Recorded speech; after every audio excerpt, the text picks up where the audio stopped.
Olá, queridos alunos, sejam todos bem-vindos. Hoje nós vamos tratar de um tema muito importante para a compreensão daquilo que nós chamamos de Estado e até mesmo para que nós possamos compreender como que hoje, na atualidade, os Estados se encontram organizados.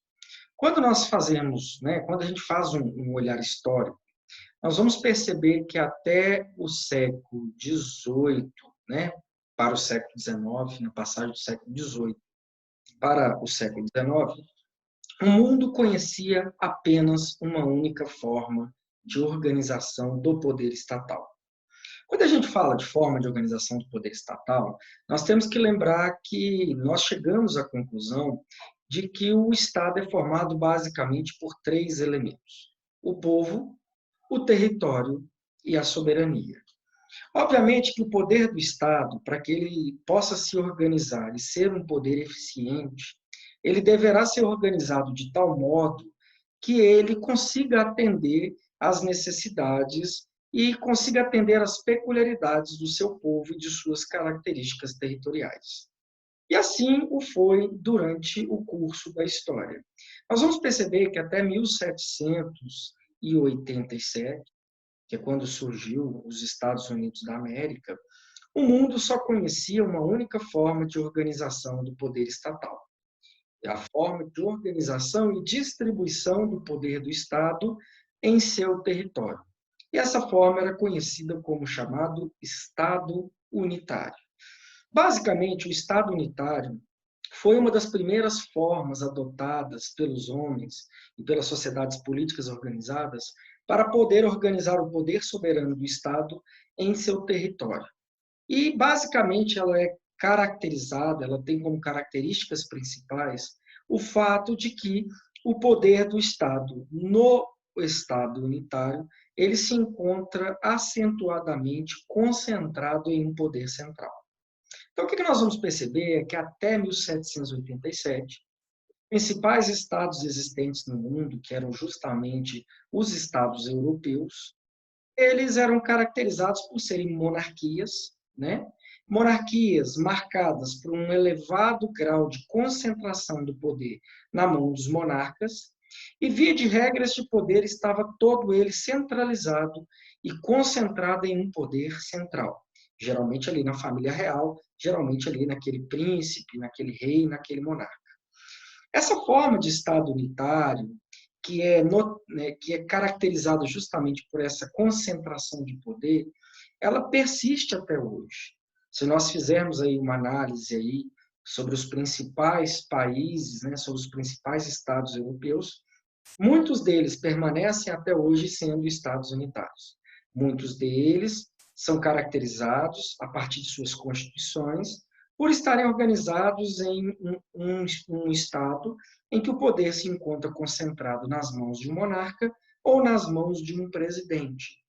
O poder que vai ficar todo ele girando em torno e todo ele assentado em volta de um poder central. Quando chega o ano de 1787, os norte-americanos, com o advento da Constituição norte-americana, eles vão trazer para a teoria política, para a teoria do Estado e para a teoria da Constituição, uma grande inovação, que era justamente a proposta de uma nova forma de organização do poder estatal, que ficou conhecida e é até hoje conhecida como Estado Federal, também chamada de federalismo. Até 1776, quando os Estados Unidos se tornaram independentes, e posteriormente em 1787, quando foi criada a primeira Constituição escrita, a Constituição norte-americana, até essa data não se conhecia na humanidade uma forma de organização do poder estatal diversa da forma chamada de Estado unitário. E o que fez com que os norte-americanos sentissem essa necessidade e em que contexto surgiu essa nova forma de organização do poder estatal? Imaginem bem, o chamado Estado unitário, ele sempre foi muito exitoso, ele sempre obteve muito sucesso em formas estatais, em organizações estatais marcadas por uma pequena dimensão territorial. Se nós fizermos uma análise dos estados europeus, a grande maioria dos estados europeus tem dimensões territoriais muito restritas. E naquela época, esses estados eram também caracterizados por uma baixa densidade populacional. De modo que nesses estados, em razão dessas características, por mais que o poder do Estado, por mais que o poder soberano permanecesse centralizado em um poder central, isso não era causa, não era motivo para um processo de desestabilização do poder do Estado. Porque, querendo ou não, os cidadãos, os jurisdicionados, aquela sociedade política organizada, ela estava sempre muito próxima deste poder central. Só que os americanos, quando eles se tornaram independentes e deram origem às chamadas 13 colônias, 13 colônias norte-americanas, em 1776, com a Declaração de Virgínia, eles se preocupavam muito em como se manter unidos, mas, ao mesmo tempo, se autoprotegerem, se protegerem de forma mútua e recíproca. E, a partir da independência dos Estados Unidos, um conjunto de pensadores, um conjunto de políticos que ficaram conhecidos como os federalistas, Thomas Jefferson, George Washington, eles justamente pensaram em uma nova forma de organizar o poder do Estado, de modo a garantir que o Estado americano fosse um Estado forte, que fosse um Estado que tivesse um poder central, mas que, ao mesmo tempo, fosse reconhecido que o poder pudesse ser partidarizado, que ele pudesse ser partilhado, que ele pudesse ser pulverizado por todo o território norte-americano. E pense compartimentado, de certa forma.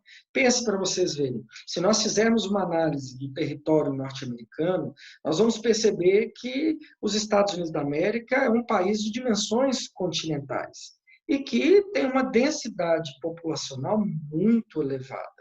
Então, desta forma, uma das primeiras preocupações dos norte-americanos era como organizar o poder do Estado e distribuí-lo pelo seu território sem que eu perdesse essa noção de um Estado forte, de um Estado único, mas, ao mesmo tempo, pudesse fazer com que o poder do Estado chegasse em cada canto do território norte-americano. Então, os federalistas, os pensadores e políticos daquele momento nos Estados Unidos da América, tiveram a ideia do seguinte: nós precisamos criar um Estado que tenha um poder central, mas vamos pegar este poder central e vamos descentralizá-lo através da criação daquilo que eles chamaram de Estados-membros. Então, o poder soberano do Estado, ele foi territorialmente descentralizado a partir do momento em que foram criadas as figuras dos Estados-membros. Só que esses Estados-membros, enquanto formas de descentralização do poder político do Estado, eles não iriam gozar de soberania. Quem detém soberania era apenas o Estado Federal. Apenas o Estado Federal, representado no poder central, era detentor de soberania. Os Estados-membros não. Os Estados-membros eles passariam a deter apenas a autonomia e manter em relação à União um chamado pacto federativo, uma ideia de que essas relações entre esses Estados-membros, enquanto manifestações de descentralização do poder político-administrativo, elas estariam garantidas a partir do reconhecimento de que existiria entre eles um verdadeiro pacto, que ficou conhecido como Pacto Federativo. Pacto esse que seria um pacto indissolúvel. Observem vocês que, naquele momento, os Estados Unidos também atravessavam um momento de transformação. Nós tínhamos ali 13 colônias que haviam acabado de se tornar estados independentes. Essas 13 colônias, elas guardavam profundas diferenças, umas em relação às outras, principalmente os estados do norte eram diferentes dos estados do sul, porque enquanto você tinha estados do norte industrializados e abolicionistas, você tinha no sul estados extremamente rurais, agropecuários e ainda escravagistas. Então, os federalistas tiveram que pensar em uma forma de organização do poder estatal que, primeiro, pulverizasse o poder do Estado, criando novas esferas de poder, através de um processo de descentralização político-administrativa, reconhecer a autonomia aos Estados-membros, a estas esferas de poder descentralizadas, mas, ao mesmo tempo, garantir que estes Estados-membros permaneceriam vinculados ao Estado federal, a ideia de uma união de Estados, dando origem, portanto, àquilo que nós chamamos de Estado federal. A partir do momento em que surge o federalismo nos Estados Unidos da América, no final do século XVIII, início do século XIX, né? Vários estados no mundo com características muito semelhantes aos Estados Unidos da América, principalmente no que diz respeito à dimensão territorial e densidade populacional, acabaram por entender que o federalismo se apresentava como uma forma mais adequada de organizar e distribuir o poder soberano do Estado em torno do seu território, por todo o seu território. Obviamente que aqui não estou a dizer que o federalismo é uma melhor forma de organização do poder estatal do que o Estado unitário. Porque, efetivamente, não existe essa comparação. O que, na verdade, eu tenho que avaliar é que cada Estado, a partir das suas características territoriais, populacionais, culturais e históricas, vai ter que verificar qual é a melhor forma de organizar e distribuir o seu poder soberano pelo seu território, de modo a garantir que o Estado esteja presente na vida de cada um dos seus cidadãos, que o Estado se faça presente em cada um dos pontos do seu território, garantindo, assim, uma atuação efetiva, uma atuação soberana daquele Estado no âmbito da sua jurisdição. Então, obviamente que não há como comparar, mas o fato é que nós temos percebido que em estados de menor dimensão populacional, o Estado unitário continua sendo uma das melhores e mais eficazes formas de organização e distribuição do poder do Estado. Até porque o poder vai estar centralizado, e no caso do Estado unitário, você tem a vantagem de que toda a máquina estatal está, de certa forma, concentrada em um local. Geralmente, o custo para a manutenção dessa máquina administrativa é muito menor, porque ela é menos complexa, ela é menos burocrática. Mas, por outro lado, em estados de grande dimensão territorial, em estados de elevada densidade populacional, o Estado federal vai se apresentando como uma excelente forma de organização e distribuição do poder do Estado. Porque, de certa forma, você consegue pulverizar, descentralizar o poder político-administrativo, fazendo com que o poder chegue a cada canto daquele território. A grande vantagem do federalismo, primeiro, é uma certa aproximação entre governantes e governados. Você vai permitir que os governados tenham acesso aos poderes locais, às formas de manifestação do poder do Estado no local, através da figura dos Estados-membros. Mas, por outro lado, você pode ter uma desvantagem, que é um aumento excessivo da máquina administrativa, da burocracia, o custo da manutenção de toda essa estrutura agigantada do Estado. Né? No caso do Estado brasileiro, para que a gente possa ter uma ideia e fazer uma análise crítica, é importante nós percebermos que no nosso federalismo nós ainda temos uma outra característica, que é o fato de nós termos um terceiro nível de poder federativo, que são os chamados municípios. No caso dos municípios, o que nós vamos perceber?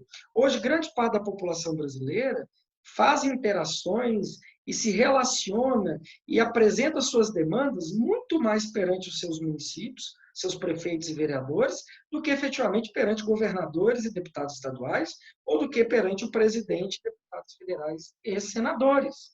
Isso é uma das características do federalismo. O federalismo, ao promover a descentralização do poder político-administrativo, ele consegue, de certo modo, criar esta aproximação entre governantes e governados, e muitas das vezes contribuir para a maior efetividade das políticas públicas, contribuir para a maior efetividade das ações governamentais, permitir uma maior participação popular na construção dos desígnios e das vontades do poder público do Estado. Então, o federalismo, obviamente, se apresenta também como uma opção. A partir do momento que o federalismo foi criado, dizia vocês, vários estados no mundo passaram a adotá-lo como forma de organização do poder estatal, tais como Canadá, Brasil, Rússia, Argentina, Índia, que são países que nós vamos perceber que têm características muito semelhantes entre si.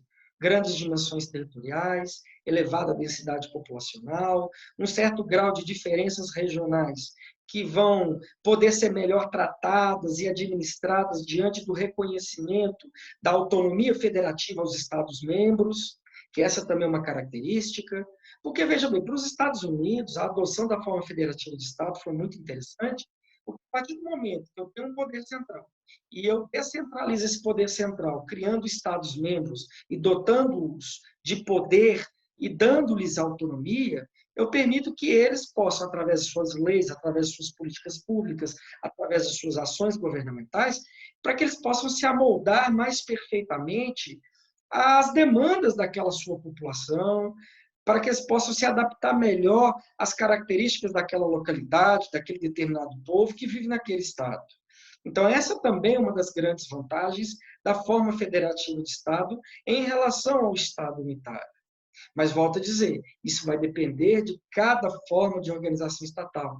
Por exemplo, nós temos, por exemplo, o Reino Unido, nós temos, por exemplo, a França, nós temos, por exemplo, a Espanha não, França, Reino Unido e outros estados europeus que são até hoje estados unitários e com sucesso.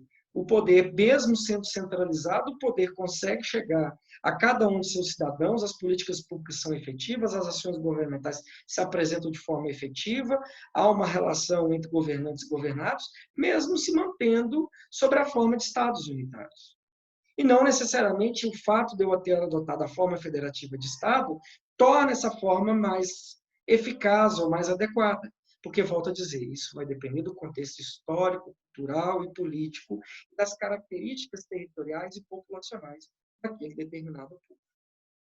Essas são as duas principais formas de organização do poder do Estado e sua distribuição pelo território. Mas nós temos, além do Estado unitário e do Estado federado, que nós vamos estudar posteriormente com mais detalhamento, nós temos outras duas formas de organização estatal muito particularizadas, muito específicas, que são o chamado Estado regional, que é a forma de organização do poder estatal adotada pela Itália, e o Estado autonômico, que é a forma de organização do poder estatal, que é adotado pela Espanha. No caso do Estado regional, pessoal, tanto o Estado regional quanto o Estado autonômico, eles vão se parecer um pouquinho com o Estado federal. Por quê? Porque eles vão ser criados a partir de regiões, de províncias. No caso do Estado regional, que é o Estado italiano, nós vamos verificar que a Constituição italiana vai criar regiões dentro do território do Estado italiano e vai reconhecer a estas regiões a autonomia e vai reconhecer a estas regiões parcelas do poder do Estado soberano italiano, com competências legislativas, com competências que são próprias a cada uma dessas regiões. E esse Estado regional, então, vai se caracterizar justamente por isso. É um Estado formado a partir da divisão territorial em regiões, do reconhecimento da autonomia a estas regiões, em que pese a sua vinculação a um poder central, e essa questão da regionalização para melhor adequação da questão relativa às características do seu povo, às características territoriais de cada uma dessas regiões. Por outro lado, nós temos na Espanha o chamado Estado autonômico. E no caso espanhol, o Estado autonômico ele vem se apresentando como uma forma extremamente adequada, principalmente diante das características e da diversidade cultural e histórica existente dentro do território espanhol. Porque o Estado autonômico ele vai ser formado a partir da ideia de províncias. O Estado espanhol vai ter suas regiões, suas províncias, que vão ser dotadas de um elevadíssimo grau de autonomia, daí a ideia de autonômico, de autonomizar. O governo central permanece apenas com aquelas competências e atribuições que são mais elementares à existência do Estado espanhol, e cada uma das províncias, cada uma daquelas localidades, ela vai ter a autonomia para poder se organizar. Só que esse grau de autonomia, no caso do Estado autônomo, é elevadíssimo. Porque no caso da Espanha, nós ainda temos uma questão cultural, que é o fato de existir, dentro do território espanhol e dentro da população espanhola, verdadeiras nações. O povo catalão, o povo basco, que, em um processo histórico e cultural, sempre vinham tentando, principalmente até a década de 90, através de movimentos separatistas, a partir de guerras civis, de conflitos armados, se separarem do Estado espanhol. Quando o Estado espanhol ele cria esse modelo de organização do poder estatal, reconhecendo um poder central, mas também reconhecendo províncias ou regiões autônomas e dotando-as de elevado grau de autonomia, inclusive para definir língua oficial, feriados, datas comemorativas, bandeiras, símbolos, língua e uma série de questões, ou seja, dando a estas regiões uma elevada autonomia, um elevado poder de decisão quanto à sua forma de organização, quanto à sua forma de constituição, o Estado espanhol se tornou exitoso e eliminou, de certo modo, os conflitos étnicos, os conflitos raciais, os conflitos históricos existentes dentro do seu território, dentro do seu povo. Porque justamente eu permiti que cada uma dessas províncias, cada uma dessas regiões, no exercício da sua autonomia, que é dada pela Constituição Espanhola, pudesse se organizar para melhor se amoldar à população local, às características daquela população local, às características daquele território, da sua agricultura, da sua cultura, da sua história. Então, o Estado autonômico hoje existente em Espanha, ele se apresenta como uma forma também exitosa de organização do poder estatal, principalmente para a realidade espanhola, marcada justamente por essa diversidade étnica e cultural tão marcadas na história. Então, o que eu queria considerar com vocês é justamente isso. Quando nós falamos de formas de organização do poder estatal, nós temos que lembrar que cada sociedade política organizada, no exercício da sua soberania, porque nós já sabemos que o único titular da soberania é o povo é o titular da soberania, e ele, no exercício dessa soberania, é quem constitui o Estado, transferindo-lhe parte da sua soberania, mas, ao mesmo tempo, reservando um conjunto mínimo de direitos e garantias fundamentais, nós temos que lembrar que cada povo, portanto, no exercício dessa soberania, atendendo às suas peculiaridades, atendendo às suas características históricas, culturais e étnicas, é que vai dar forma, é que vai dar estruturação ao seu Estado, é que vai determinar como o poder do Estado será organizado. Se ele vai ser um poder mais centralizado, mais concentrado, ou se ele será um poder mais descentralizado, mais autonomizado. Essas são questões que será a própria sociedade política organizada é que terá que responder. Afinal de contas, nós veremos que, na verdade, o Estado e a Constituição que o constitui, elas têm que ser espelho e têm que ser capazes de canalizar as vontades e anseios daquele povo, daquela sociedade política organizada. Então, trouxe aqui para vocês as formas de organização do poder do Estado, essas características que vão permitir vocês analisá-los e diferenciá-los. E aí nós falamos do caso do Estado brasileiro. O Estado brasileiro, seguindo o modelo norte-americano de Estado federal, adotou, portanto, o federalismo como forma de organização do poder estatal, com uma novidade que eu já disse a vocês, que é o fato de nós termos um terceiro nível de entes federativos no Brasil, que são a figura dos municípios. Você poderia falar, professor, mas isso foi vantajoso? Muitos autores vão dizer que sim, que a criação da figura dos municípios permitiu uma melhor distribuição, uma melhor descentralização do poder político no âmbito do Estado brasileiro, que a forma de Estado federal permitiu exatamente um processo de aproximação entre governantes e governados. Mas haverá muitas críticas ao federalismo brasileiro, principalmente porque nós temos mais de 5.570 municípios.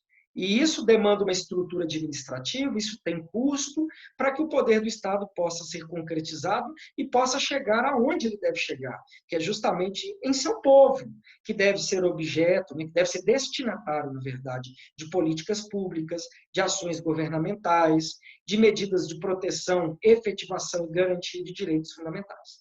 Então, são essas considerações sobre a forma de organização do Estado. Espero que vocês tenham gostado e nos falamos na próxima aula. Obrigado.